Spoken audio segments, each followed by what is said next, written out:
And this panel is called How to Use Blockchain to Empower Communities, which is kind of interesting because the whole point of this technology is to empower communities. And we forget that. We think the whole point is to raise money.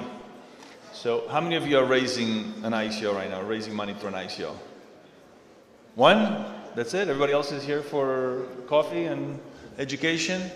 All right. So before us, we had a panel and they talked about how to raise money. And if you look at the white papers, there's this much text about the community, and the word community is dropped all the time, but very little definition. And there's a lot of talk about the token distribution and about the use of proceeds. And most people forget to talk about how this is going to really empower a community, in my opinion. The other big problem that I see is after the money is raised and the community was hit with lots of news almost on a daily or hourly basis, the management is so tired of the roadshow and of explaining what they're going to do with this money that they stop communicating. Which is why when they get listed on exchanges, when they stop communicating, that's when you see the price go down a lot. And there was a great chart that somebody put up earlier of all the ICOs that raised money and got listed, and how 80% of them were in the red, meaning the value of the token was lower than the price of the ICO, which is really, really bad for investors. So that's why I think this panel is very important to talk about how somebody who grew up in Canada, lives in Paris, an Israeli guy.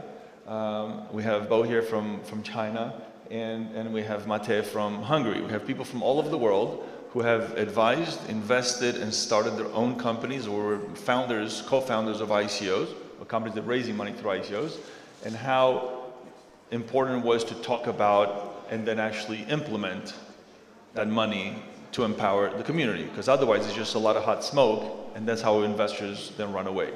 So I'm going to start with Philip, and if you could just tell us a few words about yourself, and then we'll go through some examples of companies that you invested in. You invested about $2 million so far, and how they're empowering communities. Hi, thanks a lot to the organizers for a great event. My name is Phil Dardier. I'm Canadian. I'm based in Paris. Canadian means my American friends call us English-speaking Mexicans, so it's kind of fun. I love Mexican. Mexican food is better than American food. I can go on and on for hours about that. I have a traditional career in investment banking, one of the major investment banks, and in 2008, I thought I had to do my own thing. I'm now with a small investment bank, which is Paris-based, which specializes in tech, and we have conceptually two strong assumptions. The first one is that tech for us is European. By European, we mean EU plus Israel plus Turkey plus Ukraine and Russia, because we think it's now become a European sector and the laws and the regulations are the same. Second thing we do is we focus on funding for companies, and we'll probably get to the ICOs later, which means equity, debt, and ICOs. For us, ICOs are project finance, and they will lead funding in the startup world in the next 5 years, not by 1 to 2, but by 90 to 1.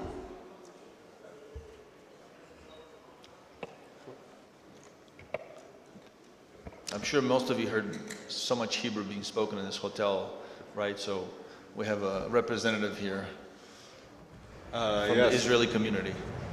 Good afternoon. So we're beyond borders. Yes, we're based in Israel. I'm from Miami. My background is from construction to real estate. That's what I love to do, and that's what I did since the age of 16 when I dropped out of high school to do construction. About 2 years ago, when I turned vegan, I realized that there's more to life than just doing construction, making money, and things like that, and I shifted my focus on how can I really empower and help the vegan community worldwide, and that's when we decided to co-found with my two buddies in Israel. We founded Vegan Nation, and the mission is to empower our community, empower businesses that are looking to empower their communities, and bringing this onto the blockchain is really a beautiful example of how to take technology to a community that has daily needs, that has daily challenges, and through the different blockchain applications that we're building in Vegan Nation, we think we're going to make veganism to be more accessible, more affordable worldwide. Great, thank you. Bo, you come from the biggest nation that very soon will have the biggest GDP and surpass America. So tell us from your perspective, all the big companies you worked at and now doing startups, you've seen what it's like for Pfizer, a company that you used to work for, put out a product and the marketing that it takes to do that. But now with these smaller startups, there's big hype, and then what's behind it? Yeah. Well, first of all, my name is really short, so it doesn't give you lots of juice. First name is B is boy, O is ocean, so Bo. Last name is J is Jackson, I is India. So I always say that if you don't remember my name, you won't remember anyone else's name. So please remember my name. Second, China is very big. I was born in Shanghai with a population of 30 million population. I don't know what's the population in this country. Maybe it's similar. Blockchain in China is a huge phenomenon. And before last year, September 4th, Chinese government stopped the Bitcoin trading in China. Now, why is that? Because by the time the China stopped it, the China has taken about 98% of the global trading of the Bitcoin. So that is a problem for the Chinese government. So they said that we have nothing to do with this, and we're going to stop that. So I'm anticipating at some point this is going to change. So blockchain is a huge phenomenon in China for this reason, because the Chinese has missed the PC era of the development. And then they catch up on the e-commerce. So China is very big. It has the world's largest e-commerce solutions. But now coming to blockchain, every Chinese startup is thinking, we got to do something about it because it's the future. It's a new wave. So they don't want to miss it. So in China, we have something after Chinese New Year this year, around February time, created a national phenomenon, something called a 3 a.m. non-sleeping zone, which means there are many people talk about blockchain, but they want to find out who are the really passionate people. At 3 a.m., you're not sleeping. You're still talking about blockchain. We have lots of discussion forum who doesn't start until 3 a.m. It's like crazy. So the whole country is talking about it. They actually made me an expert in this. About 3 years ago, people started inviting me to talk about blockchain. I had no idea about blockchain 3 years ago. Then, I do a lot of research because I'm an educator. So now I educate worldwide people about blockchain. Now, here's my few things before I finish. I believe ICO has went out of control. And in the future, we will see more and more regulation. Our moderator has rightfully pointed out that any ICO, you cannot just treat ICO as an easy money. You have to have a really good idea and implementable, and that can really solve a problem. And many people treat the ICO as an IPO. Before I even have a product proven all those criteria that IPO need to have, I can go through ICO to screw people up. I'm sorry to use that word. So I think in the future, it will be those kind of projects that really are rooted in the people's life. So find a solution for it, can be really implemented. In China, we see some fake project. They go to America, go to Europe, go to this country, they listen to your business plan, and then take it, they change it, and then present to the investor. They got ICO. So that is a problem I see. Great, thank you.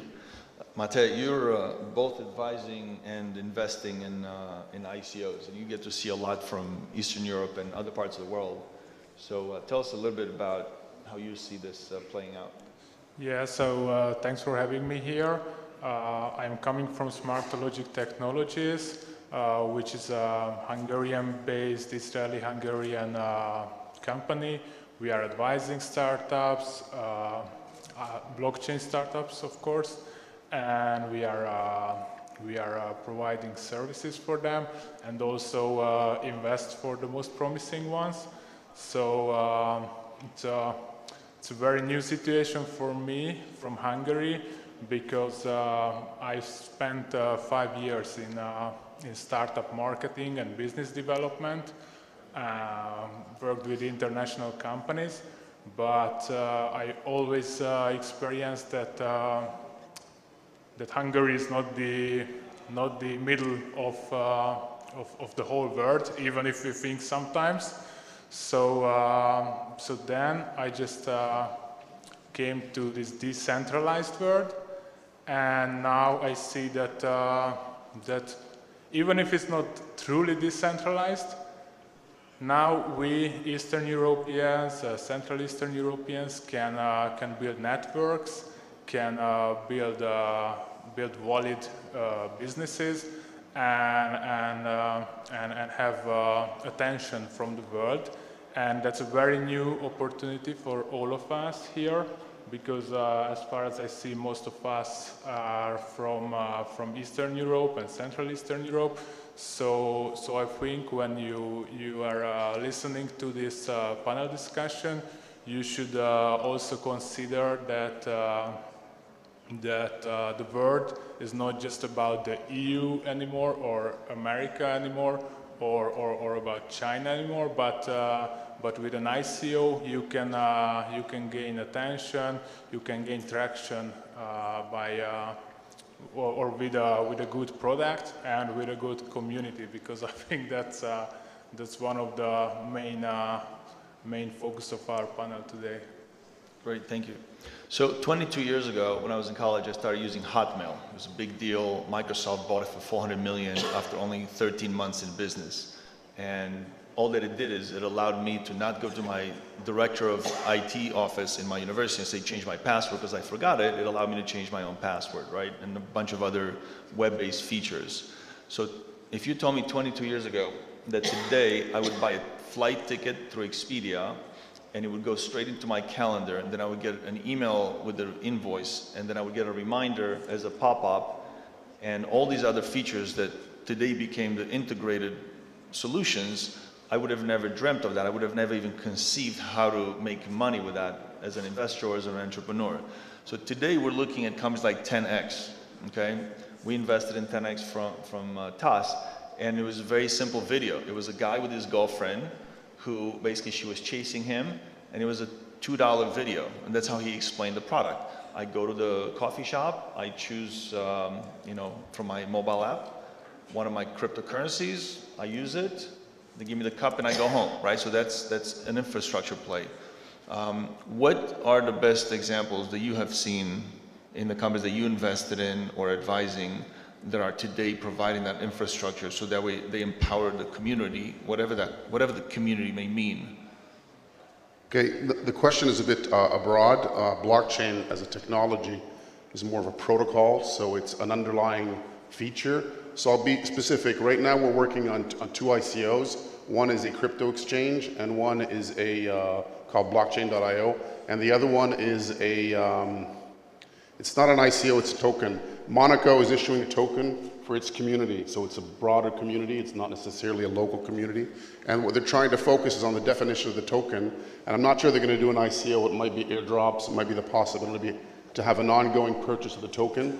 What I think is absolutely essential in these both blockchain and ICO is, and it's been mentioned at the past roundtable, you need a community. You need a community with engagement. That's the first one. The second thing, I think you really need to have means to communicate to your community and be in sync with your community, because some great projects have communities and yet they don't seem to adapt to the demand or respond to a need. And there's a difference between both, because I'll quote Steve Jobs, who said, "You have to give people what they need, not what they want." There's a difference between both. A need and want is something different. That's one of the difficulties in ICOs today. What we're finding is that if you don't have a community, you don't have a real technology, it's very, very difficult. And if it's not open source, it's also extremely difficult. Right now, what I find interesting in this market, and one of the predecessors in the last roundtable said the money isn't yet in blockchain. The money is definitely not yet in blockchain. The paint is not wet. Things are not moving as quickly as you want to. There's not that many investors around. Regulation is an issue. I'll comment on that shortly. I don't think regulation is the key issue, but I think it's really important to have a big community and a good synchronizing feature.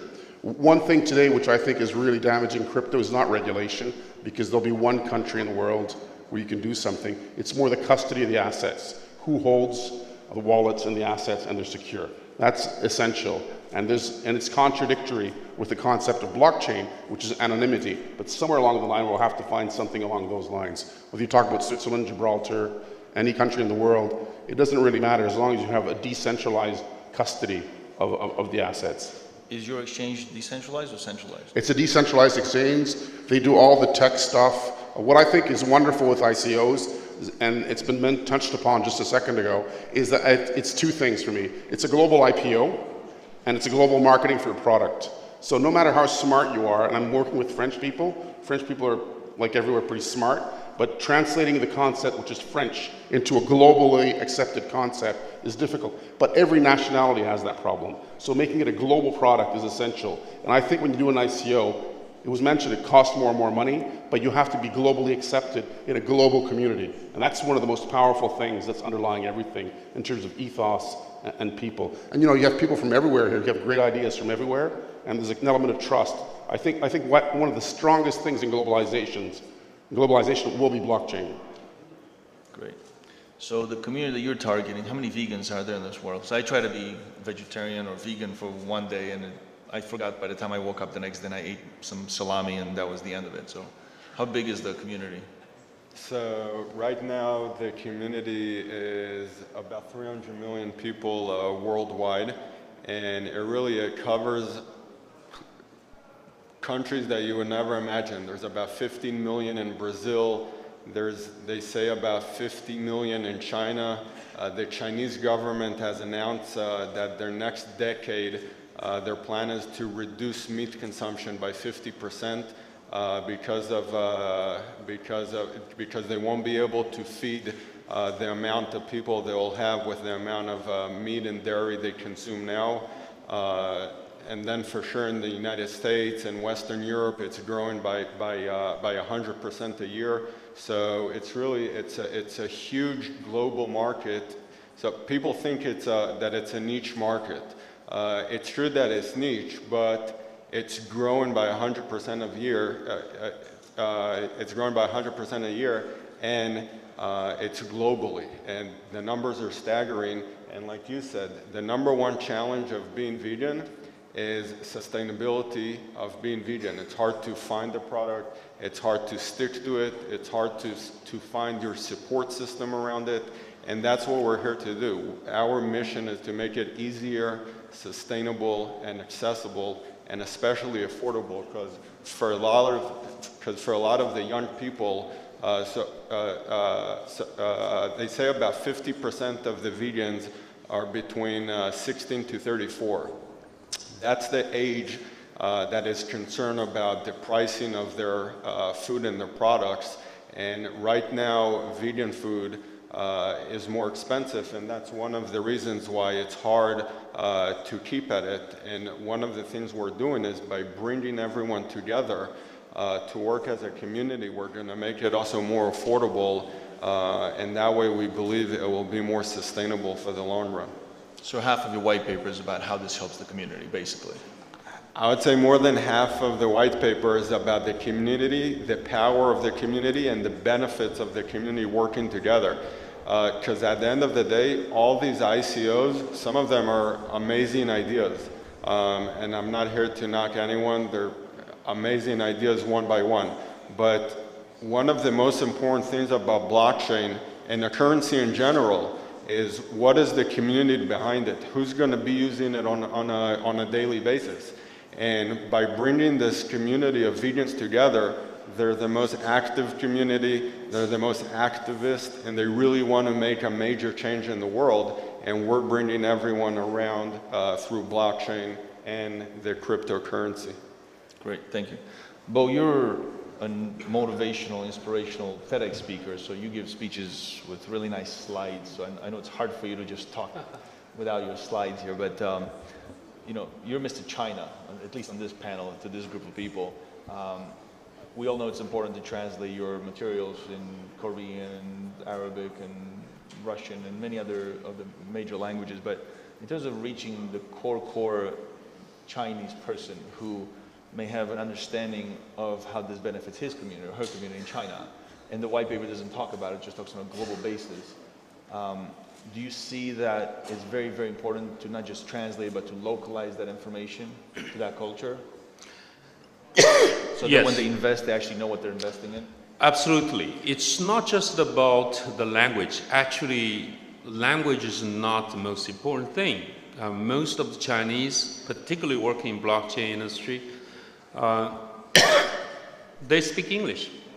It's not a problem. And you don't need to translate. If they need to figure out what you actually mean, they will find a translator inexpensively and get the job done. I think the more important is the local adaptation to adapt to what Chinese are looking for the solution.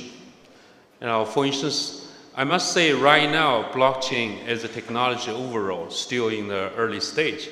We still have issues related to the fundamental, technology. There's a Chinese company called Qton, perhaps you all know, are dedicated to find a solution to bridge different platform, for instance, the Bitcoin and Ethereum. And they are very successful. They raised $5 billion through the ICO. So this kind of thing, I think we need to focus on. And in terms of Chinese local taste, the Chinese companies that are doing something, I give you some example, perhaps will give you a better idea what they're looking for. For instance, they're trying to apply to many different diverse industries. For instance, for e-commerce, they're doing it for the traceability of the counterfeit products. Many of you perhaps know China, particularly through the Taobao Alibaba platform, they sell some counterfeit product with relatively low quality, and sometimes, the branded product they're selling it. So Alibaba and JD.com. JD.com basically is Chinese Amazon, a very large company. They're using blockchain to deal with the traceability and to fight against the counterfeit. This is a small application, not very big problem they're trying to solve, but they're getting into a lot of details of that. And their companies deal with education. For instance, I'm advising a company who are deal with training. They're using blockchain as an approach to deal with the training. The way they do it is quite interesting, where instead of paying for the training fee, you actually, get Bitcoin. No, wait, not the Bitcoin. Actually the digital currencies as an exchange, and that digital currency can grow in the value. So that means that you, as an individual who invested, you have the obligation and the incentive to really promote this particularly training company, so that your value of the investment will grow itself. So it's kind of creating a community and creating a marketplace, at the same time also creating the incentive to mobilize the people who are trained to be your salesperson as well. So it's doing fantastically well. Kind of like multi-level marketing. Yeah. But one level. Right. There are many, for instance, food delivery. There are many hospital management. There are many areas wherever the data are being recorded, they're trying to find a way to implement that. So China welcomes a lot of experts from this room. If you are in this, you want to talk to China, talk to me. And I have so many investors behind me wanted and ready to invest. And they are looking for very good projects that are real, not just to try to raise the money, and also try to solve a social and economical problems for that. And you need local adaptation. You need a partner in China. You need someone who can really, understand the market. It's very difficult for me to summarize, to say what kind of thing they're actually looking for. But once the investor look at it, it will be very clear, to deal with them.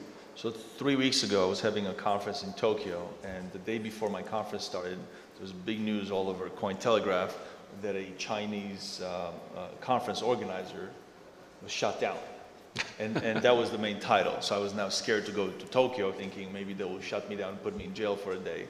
But really, at the bottom of the article, they finally talked about how some of the organizers took tokens and they took some shady deals with some good people who then went and told on them to the government people. So, how hard is it now to raise money? Is it everybody talking hush hush back like in old communism area in this part of the world where you were afraid to say certain things so the government may hear, or is it people talk about it? Because I got on stage in Seoul and Tokyo and I said ICO and everybody talked about ICOs and nothing happened to us. But I'm a little worried to go to China. If somebody complain about something, I may not even be at fault, and boom, they shut down the conference. No. It's China is a very free country. If you talk about communism, now I always say communism in China took power in 1949. So Communist Party has far less influence to the people's daily life than the Western capitalism. As a matter of fact, China now is, in my humble opinion, more capitalistic than the socialistic. And China have a very high Gini coefficient, as high as 0.5, which is second in the world. So our market economy has been practiced to greatest extent, more than Europeans. You talk of France, I live in France right now. So you talk of France, they are very socialistic. But China is you can say a lot of things in China without getting yourself into trouble. My point is, if you were advising and raising money for a company right now, and you set up a roadshow, Shanghai, Beijing, Nanjing, whatever, would these meetings be classified as confidential, not just of their nature, or would it? No, you don't need to be confidential. There's a lot of, So you could have a meeting in the lobby of the hotel talking about ICOs? Well, as long as you don't you need to be, for instance, you don't do it in the lobby because that creates a public nuisance. Okay. You do it in like conference room here, that's not a problem, right? What government fear about is any movement could threaten the legitimacy of the government as a powerful party. If you challenge, Chinese Communist Party, there's a problem. But if you're purely talking about business ICO, it's not a problem. So, like Monaco is looking at having their own currency. China is the farthest away from ever having a cryptocurrency. You think it's further away from a cryptocurrency? Well, no, he said he's working on an ICO where Monaco is going to have its own cryptocurrency. Yeah. So people could use it in the stores and traveling there and stuff like that. So China is the furthest away on a graph from ever having anything to do with crypto. I think it's a misconception. And I personally believe within a few months, Chinese central bank is going to start to issue the digital currency. Let me tell you why. First, the Chinese central bank has more digital currency related patent than any other country, than any other companies in the world. They have 68 of them related to digital currency. Why they would put the money to research, and they're hiring a lot of talent in this area publicly. So that means that they're doing something to prepare to issuance of the digital currency. And second, after Second World War, the whole world has been dominated with American presence, military-wide, economic-wide, and more importantly is the US dollar. The American fight with US dollar. Now, I'm an American citizen by now, okay, so I can tell a lot. Donald Trump, every time he threw missile and do everything, is all about US dollar. So Chinese digital currency will become a weapon against the US dollar. And so I think in the future, Chinese government is going to issue the digital currency, and it's going to allow the digital currency to be issued, not just by central bank, but also by other providers. Great, thank you. Mate, how many companies are you guys packaging right now in your portfolio? So we have different level of involvement in our projects, but in general we have 8-10 projects at a time. And for example, now we have Young here, so which is I'm very so I can't wait to see their presentation about their launch. And also, which I just had thoughts about Vegan Nation and how Isaac said that it's not a niche anymore. Then I just been reminded to our project, which is we have a project which is in real estate, and we just want to make flat sharing more easy. Which is, I'm sure, is a big issue for most of big city citizens. Let's say for London or Budapest, we have experience with, and now we are building a blockchain-based solution for this, because when we can make flat sharing more easy, then you can empower communities to live together. Then this will decrease the rental prices because we eliminate the middleman. And also, which is very interesting, that in flat sharing, the biggest issues are security and trust issues. And when you think about the nature of blockchain, then this is an area when blockchain gives answer for most of these issues. So I'm very excited about this project too, but we also have a student marketplace project out of this. So it's a separate project which can give the power back to university students. So when I'm thinking about blockchain, I'm not thinking about IT, but how this can empower communities and make things more efficient, because even with the real estate project or with this student economy project, these things are solving problems that I faced and the next generation shouldn't. So for me, that's the vision in blockchain, and I think that that's the one that you should also take in your mind when think about blockchain. And how far do you think they are from really impacting these various communities, whether it's music or file sharing or education? Is it 1, 2, 3 years from now? What do you think? Because there's going to be competition in every field. So when I'm representing a company, I should say tomorrow, you know, because I have to sell these projects. But in reality, I think, so we in Smart Logic Technologies always say that from day one, we should build an MVP and build a solution. So it's not just sharing an idea and raising money anymore. So I think these projects can have immediate impact very soon. But to make it takes time to build the technology. Yeah. But for example, let's think about Airbnb or ride sharing, because the whole sharing economy was nowhere 5 years ago. So I'm so excited that we can build new institutions on the blockchain, because at the moment I have a feeling that the internet is just an online institution for what we have before offline. And with the blockchain, we can rethink these institutions and rethink this on a decentralized way. And that's a big challenge, but also a big opportunity for all of us. Cool, thank you. I get pitched, I think, once every other day, if not every day, about some crypto exchange, a new crypto exchange. Centralized, decentralized, whatever. So how is yours different, and how is it going to impact those traders within that community using blockchain.io?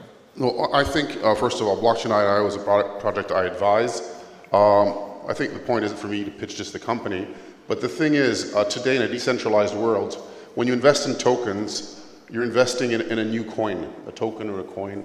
And the remark that was made about the US dollar is quite accurate earlier, is that the US dollar has been a dominant currency. For me, the US dollar and the euro are stable coins in a whole array of currencies. Ultimately, a token when it's issued is not money. It's when it's liquid and it's tradable that it becomes a form of money or a resource. Money's a technology, it's neutral. It's not good or bad, it's just there.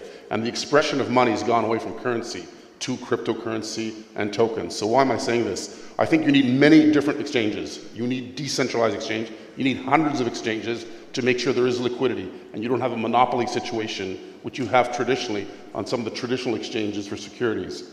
One thing I'd like to get back to is that as we get into this world of cryptos, the concept of market is essential. A market, whether you look at a fish market somewhere or you look at, a truffle market in southern France or an exchange, the first thing you do is you get people to meet and they have rules and they exchange information. And then subsequently you trade whatever, a token and so on. It's really essential to know that the concept of price discovery is important and having liquid tokens is essential. If it's not liquid and you don't have the freedom to go from stable coins to Bitcoin and all that, it's useless. So it's absolutely essential to have decentralized exchanges. And then we get into this whole really boring stuff of custody, not one custodian, but multiple custodians. And that's the power ultimately of these whole networks. What's the formula? I have to own X amount of tokens to be able to trade?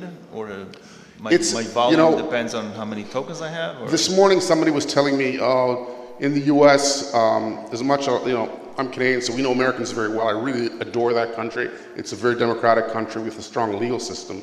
But they did this Jobs Act with crowdfunding. And I co-founded the European Crowdfunding Network, and we had the SEC come over. I think you might like the story. So we go to this head lawyer at the SEC, and I say, why haven't you guys launched your crowdfunding laws in the US? And he turns around to me and he says, Phil, we have very diverging views within the commission. Then he walked away. So basically, they have to get their head around that thing. And for me, a token to get to that point, when it's issued, is worth nothing. It's not a security, it's not a utility. Once it's used, it becomes a utility. And then if it has monetary value and you can exchange it, then it becomes basically a security. But it's meaning, actually, over the course of a life of a token, it's going to have multifacets. And basically, when you look at ICO, it's a reward-based crowdfunding. You get a token, and then you want to be able to make it liquid. And it has present services, future services. A lady this morning said, be very careful how you structure your token, because you're going to live with the community, and this thing is going to tap your resources. And you have a promise, which is what you won't want to disappoint people with, and you have the life of the token. But liquidity in markets is essential, and with this blockchain.io exchange, what we're doing is we're going to list tokens. It's going to be a style of listing, and you go there, you don't go there, but it has to be an open world. Okay, well, I believe that every token is a security token because people are selling that made-up thing to raise money and then go build something with it. But that's legalese, nor here nor there. Sorry, I don't necessarily agree with you. I think it's a reward initially. You've got nothing at first. And then if it has life and it starts trading, the more it's used, the more the value of it goes up. And then it becomes a security. And they can change again. If it goes back down, it becomes a utility. So it's a combination of rights and all that. So it's not that simple. It has multiple forms and lives to it. So putting it as a security, I think, is in the wake of this 2008 crisis. If you ask anybody here what a KYC is, he's going to tell you it's, ID card, where did my money come from and all that. That's not a KYC. KYC is know your customer. That's 50% of the KYC. The rest is, do you know your customer? Do you know your community? So it's a bit more complex than that. Okay, thank you. 50 minutes flew by really fast. It's a really tough topic to talk today after only 3 years since ICOs started invading our daily vocabulary about how this is really impacting today communities. We can only talk about how it will, in my opinion, because we're still in that infrastructure development stage. So with that, these were the panelists that the conference organizers invited here to talk a little bit about what they're doing and the projects they're advising. And now we have to vacate this stage for the next panel. So thank you all for listening, and please come talk to us because our Q&A will probably be more meaningful on a one-to-one basis than everybody listening to the big question, okay? Thank you. Thank you very much.